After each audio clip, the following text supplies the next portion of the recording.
Grève des enseignants, les gouvernements passent à la phase répression. Dans une correspondance de Nalova Lyonga aux délégués régionaux des enseignements secondaires, elle demande à ceux-ci d'acheminer les dossiers des personnes indisciplinées dans les services des gouverneurs. Depuis lundi dernier, le mouvement O a lancé une nouvelle grève dans les établissements secondaires publics.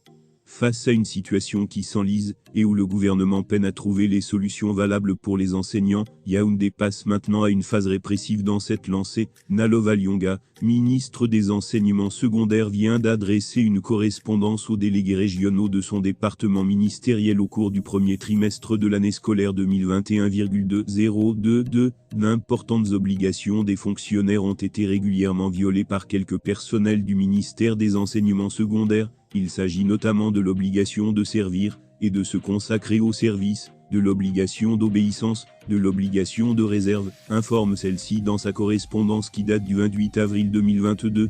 Elle propose par la suite des sanctions disciplinaires. L'université de Buis pour remédier à cette situation, le Premier ministre, chef du gouvernement, m'instruit de prendre toutes les mesures disciplinaires que la situation impose, en liaison avec les départements ministériels concernés. Au regard de ce qui précède, j'ai l'honneur de vous engager à bien vouloir acheminer les dossiers des personnes indisciplinées dans les services des gouverneurs de région au plus tard, le 05 mai 2022, en vue de l'organisation des conseils de discipline, indique la suite de la correspondance de Nalova. Une décision irresponsable, jugent plusieurs Camerounais.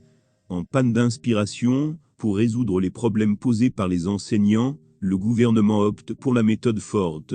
À quoi allons-nous assister dans les prochains jours, qui ouvre la période des examens officiels, questionne le juriste Laurent Dubois-Nginkam, la même méthode que celle dont elle a fait usage à l'université de Buis en faisant bastonner les étudiants, et qui a contribué à envenimer la crise anglophone.